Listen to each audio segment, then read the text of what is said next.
अरे हिंसा तो हमारे साथ हुआ है। आपने 77 में शक्तिनाथ महतो को मारा, 87 में आप निर्मल महतो को मार के चले गए, 2007 में हम हमारे सांसद सुनील महतो को मार दिए। मार तो हमें रहे हैं, सुरेश महतो को बेरहमी से मारे हैं। कितना गिनती गिना है? आपको फलने फूलने में हमने अपना लाश बिछाया है।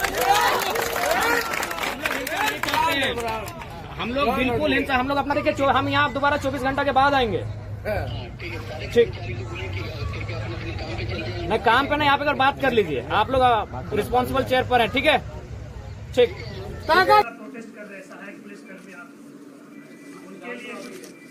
हम तो उनको यही संदेश देना चाहेंगे, आप लोग, आप कोई भी हो, धरना प्रदर्शन छोड़ें। सरकार बिल्कुल तैयार है आपसे बात करने के लिए, आपकी समस्याओं का समाधान करने के लिए। और ये तभी होगा जब लोग मिल बैठ के बात करेंगे, चर्चा करेंगे। तो इसके लिए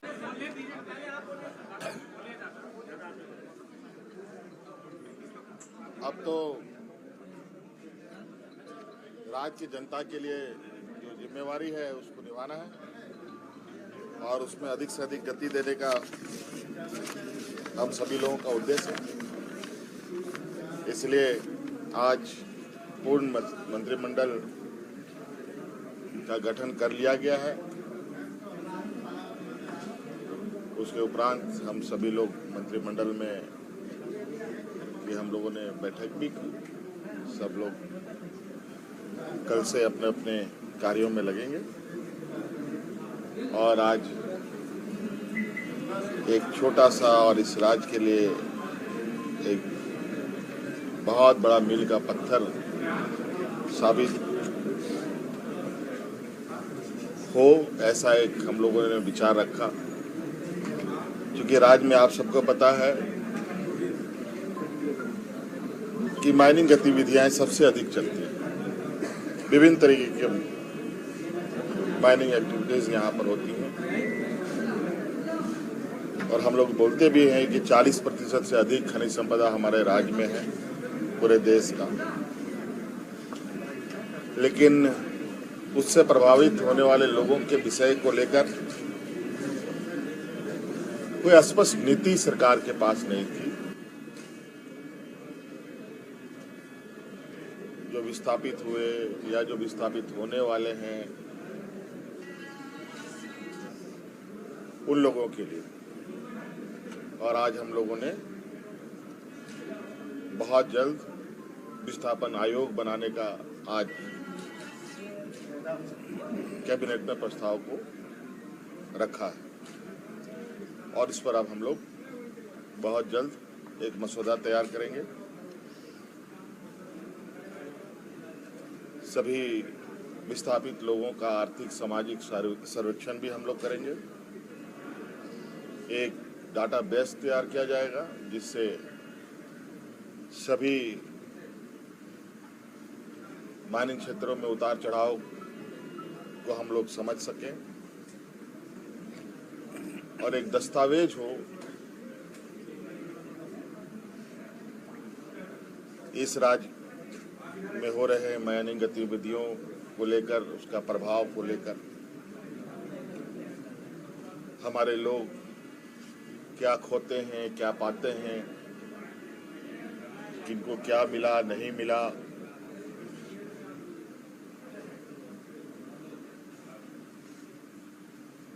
इसका प्रभाव क्या है, इसको लेकर हम लोग बहुत जल्द उसका एक मसौदा तैयार करेंगे। और जो यहाँ पर हमारे ग्रामीण क्षेत्र के लोग जिनको खेत खलिहान घर द्वार छोड़ना पड़ता है, उनको कैसे राहत पहुंचाई जाए, इसके लिए हम लोग सरकार एक नीति बनाएगी और उस नीति के साथ हम लोगों को, जो लोग प्रभावित लोग हैं, उन पर और उनके लिए हम लोग काम करेंगे। विरोध टाइम बॉन्ड भी इसके लिए निर्धारित कर रहे हैं, समय नहीं ये जो, क्योंकि ये लंबे अरसे से इसकी मांग हो रही थी और आप इस पे गंभीरता से विचार कर रहे हैं, तो इसको लेकर क्या आगे कुछ है कि इतने दिनों में ये सब अब हमने कहा है तो इसको धरातल पे उतारना भी हमारी जिम्मेवारी है। अब ये पहले ही हो जाना चाहिए था, लेकिन ये आज हमने ये निर्णय लिया है, तो निश्चित रूप से आप आश्वस्त रहें, जितना जल्दी हो सके हम लोग इसको प्राथमिकता के आधार पर हम लोगों ने इसी सब्जेक्ट को आज हम लोगों ने इस पर सहमति जताई। सहायक पुलिसकर्मी पिछले एक हफ्ते से ज्यादा प्रोटेस्ट कर रहे हैं, सहायक पुलिसकर्मी आप उनके लिए हम तो उनको यही संदेश देना चाहेंगे, आप कोई भी हो धरना प्रदर्शन छोड़े, सरकार बिल्कुल तैयार है आपसे बात करने के लिए, आपकी समस्याओं का समाधान करने के लिए, और ये तभी होगा जब लोग मिल बैठ के बात करेंगे, चर्चा करेंगे। तो इसके लिए धरना प्रदर्शन करने की जरूरत नहीं है। सरकार संवेदनशील सरकार है, इसके आँख कान नाक भी हैं, जो सुनती भी है, समझती भी है और समस्या का समाधान भी निकालती है। कई सारी योजनाएं सरकार पहले से चला रही है, उन योजनाओं को लेके लगातार आप फीडबैक लेते रहे, या अभी जो टाइम बचा हुआ विधानसभा चुनाव से पहले उसको लेकर कुछ कार्य योजना है? नहीं, इस विषय पर हम लोग अब कल मंत्री सभी अपने अपने पदभार ग्रहण करेंगे। हमने भी आज कहा है इस विषय को कि जितने भी सरकार ने इस राज्य के लिए जनहित के कार्यों पर काम किया है, निर्णय लिए हैं, उन सब की समीक्षा अविलंब करें। नई नीति बनाने, नए चीज़ों पर आगे बढ़ने से पहले आप वर्तमान स्थिति का आकलन बेहतर तरीके से करें और मजबूती से उसको धरातल पर उतारें। कई शिकायतें आती हैं अलग अलग समस्याओं का, उन सब को मद्देनजर सभी विभाग अपने अपने विभागों के अंदर जड़ तक उसकी जानकारी लेने का प्रयास करें और जो सवाल है, जो समस्या है, उसका समाधान ढूंढें। आपकी सरकार आपके द्वारा कार्यक्रम क्या फिर से चलेगा, जो फाइनल स्टेज में पहले से घोषणा इसकी हो चुकी है? देखिए, अभी हम लोगों ने तो ये प्रारंभ किया ही है। कई बार सरकार आपके द्वार के कार्यक्रम हुए हैं और हमारा प्रयास है, हमने पहले भी कहा है कि हमारी सरकार प्रोजेक्ट बिल्डिंग से नहीं, गांव से चलेगा और इसके लिए कार्य योजना और काम करने के तरीके आने वाले समय में कैसे अपनाए जाएंगे, ये आप लोग को हम लोग समय समय पर बताते रहेंगे। धन्यवाद। देखिए, हम लोग हारे नहीं, हम लोग जीते हैं। इसलिए आप इसका आकलन करिए कि झारखंड की राजनीति के इतिहास में पहली बार ऐसा हुआ है कि कोई इंडिपेंडेंट कैंडिडेट लगभग 3.5 लाख वोट लेकर के आया। ठीक उसी तरीके से मैं जहां पर कैंडिडेट था, हजारीबाग लोकसभा के इतिहास में ऐसा पहली बार हुआ है जब कोई इंडिपेंडेंट कैंडिडेट 1.5 लाख से अधिक वोट्स लेकर के आया है। और रांची के भी आप देखेंगे लोकसभा सीट पर जो हमारे प्रत्याशी देवेंद्र नाथ महतो जी थे, वो भी लगभग 1,32,000 वोट लेकर के आए हैं। मैं ये कहने की कोशिश कर रहा हूँ कि एक हम लोग स्थापित राजनीतिक दल नहीं थे, हमारा अपना कोई रिजर्व चुनाव चिन्ह नहीं था, हमारे पास अपनी अभी पंजीकृत पार्टी नहीं थी, सभी कैंडिडेट हमारे निर्दलीय थे। और एक ऐसा इलेक्शन जब पूरे देश के लोग ये कह रहे हैं कि पूरे देश की आइडियोलॉजी 2 धड़े में बटी हुई है, एक इंडिया अलायंस में और एक एनडीए अलायंस में, तो इसमें कोई थर्ड फ्रंट लोगों को नहीं दिखाई पड़ रहा। बगल में आप देखिए छत्तीसगढ़ में उड़ीसा का परिणाम, वहां पर फेवर में दिखाई पड़ता है बीजेपी के। लेकिन जैसे ही आप झारखंड में आते हैं तो झारखंड में आदिवासी सीटों पर, 5 रिजर्व सीटों पर बीजेपी को हार का सामना करना पड़ता है और हम जैसे साधारण लोगों को 8 लाख से अधिक वोट मिलता है। इसका साफ संदेश ये है कि यहाँ की जनता ने बीजेपी को नकार दिया है, यहाँ की जनता ने बीजेपी को नेगलेक्ट किया है।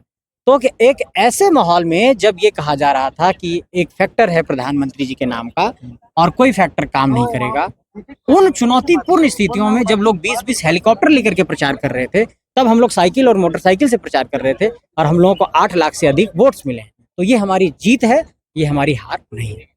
आसू के विधायक डॉक्टर लमोदर महतो कह रहे हैं कि ये जेबीकेएसएस जो है ये झारखंड मुक्ति मोर्चा का ये बी टीम है, क्या कहेंगे? देखिए, राजनीति में जब आते हैं आप, तो एलिगेशन, लांछन, तमाम तरह की बातें लोग कहते रहते हैं, क्योंकि जो विपक्षी राजनीतिक दल होते हैं वो किसी ना किसी तरीके से आपको कमज़ोर करने की कोशिश करते हैं। ऐसे में आपको सिर्फ अपने काम पर फोकस करने की ज़रूरत होती है कि आपकी आइडियोलॉजी क्या है, आपका पॉलिटिकल स्टैंड क्या है, आप झारखंड को लेकर के क्या सोचते हैं, आप झारखंड को लेकर के किन पॉलिसी पर बात करना चाहते हैं। तो हम लोग झारखंड को लेकर के जो विजन लेकर के आगे बढ़े, उससे आज हम लोग अभी भी कोई अलग बात नहीं कह रहे हैं। हम लोगों ने यही कहा कि झारखंड की नौकरी में झारखंड के लोगों को प्राथमिकता मिलनी चाहिए, झारखंड की डोमिसाइल पॉलिसी खतियान आधारित बननी चाहिए। इसको अगर 9 शेड्यूल में शामिल करने की बात थी तो ये 9 शेड्यूल में शामिल होना चाहिए था। और झारखंड में जो हम लोगों ने कहा कि रिजर्वेशन की बात, अभी भी आप देखिए 77% रिजर्वेशन का यहाँ पर विधेयक नहीं बन पाया।